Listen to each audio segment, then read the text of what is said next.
The Beast in the Fog. But beneath the charm, something dark lingered. For over a decade, whispers spread through the towns and countryside. Parents warned their children never to wander alone at night. Windows were shut tight, doors bolted, and prayers were whispered before bed. Because there was something in the darkness. A figure, tall and shadowy, wrapped in a long, tattered coat. His face was hidden behind a grotesque mask, its features twisted into a permanent, haunting leer. He moved like smoke, slipping through the night unseen. And when he came, people vanished. The newspapers called him the Beast of Jersey. The people of Jersey called him a demon. And some believed that once you saw him, you never woke up again. The first night. It was December 1957 when the first attack happened. The Duval family lived in a small stone cottage on the outskirts of St. Helier. Robert Duval was a fisherman, often away at sea, leaving his wife, Margaret Yeo, alone with their 11-year-old daughter, Elise. That night, a thick fog rolled in from the sea. It crept through the streets, swallowing the town whole, until nothing remained but eerie shapes in the mist.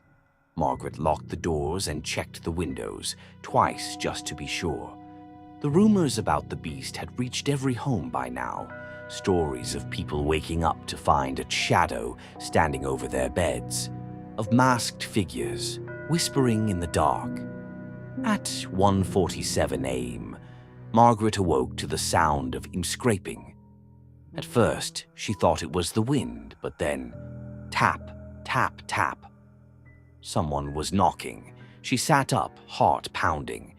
The knocking didn't come from the front door. It was coming from Elise's window.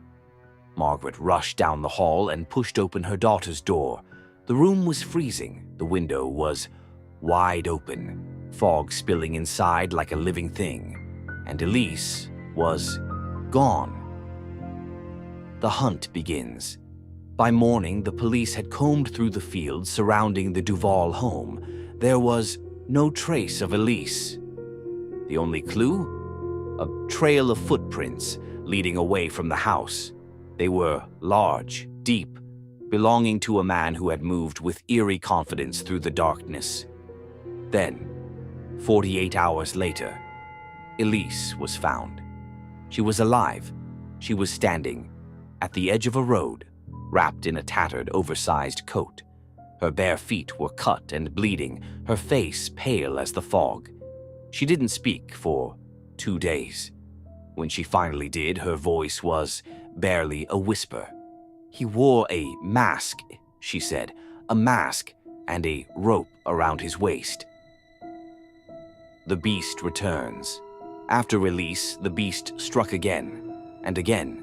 His victims ranged in age from 8 to 48 years old. Some were taken from their beds, others snatched from the roadside on foggy nights. He never killed them, he always brought them back. But the victims, especially the children, came home changed.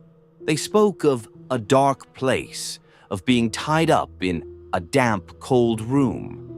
They remembered the sound of his breathing, the scrape of his gloved hands as he moved through the darkness. But most terrifying of all, they never saw his real face, because he never took the mask off. Numb. The night of no escape. The Lefebvre family lived in an old farmhouse at the end of a long dirt road. It was isolated, far from town. The perfect place for the beast to strike. On the night of July 10th, 1960, the father, Jean Lefebvre, sat in his chair by the fireplace, his shotgun resting across his lap. He had heard the stories, he had seen the footprints near his property, and he was waiting. At 2:14 am, something creaked outside. John's grip tightened. He didn't move. Then, a shadow passed the window. He stood up, slowly, raising the shotgun, and that's when he heard it. Breathing. deep, ragged, right outside the window. Gene turned and fired. The shot rang through the house, shattering glass, sending his wife and children screaming. He rushed outside into the thick fog and found nothing. Only the broken window, the shattered glass, the empty night, and lying on the ground, a mask. The capture of the beast. For years, the police had nothing. No suspect, no name, just a legend, growing more terrifying with each attack. Then, in July 1971, they got lucky. A patrol officer spotted a car swerving erratically down a back road. Thinking it was a drunk driver, he pulled the vehicle over. The man inside was calm, almost too calm. But when the officer searched the car, his blood ran cold. Inside, he found a black wig, a rubber mask with grotesque features, handcuffs, rope, and a flashlight, a trench coat with nails sewn into the cuffs, designed to cause pain. And just like that, they had their beast. His name? Edward Paynell. Who was the beast? Paynell was a respected man in the community. He was married, a father, even known for dressing up as Santa Claus to entertain orphans. But behind closed doors, he was something else. In his home, police found a secret room filled with books on black magic, the occult, and ancient rituals. He claimed that before each attack, he performed a ritual, one that he believed made him invisible to the police. And the worst part, he had been watching his victims for months before striking. The end. Or not.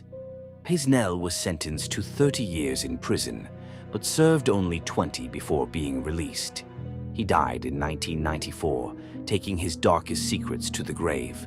But even now, people still whisper. Some believe Paynell wasn't alone, that he was part of something bigger, something the police never uncovered. Others believe that he wasn't the real beast at all, because in the years after his arrest, strange things still happened. People reported seeing shadows in the fog, hearing footsteps outside their windows at night. A few even claimed they woke up to the feeling of something standing over them. But when they turned on the lights, there was nothing there. So now I'll ask you, did Edward Paynell act alone? Or was something else out there, something still lurking in the fog, waiting to return? And if you ever find yourself on the quiet, winding roads of Jersey, alone in the dark, listen carefully. You might hear him breathing.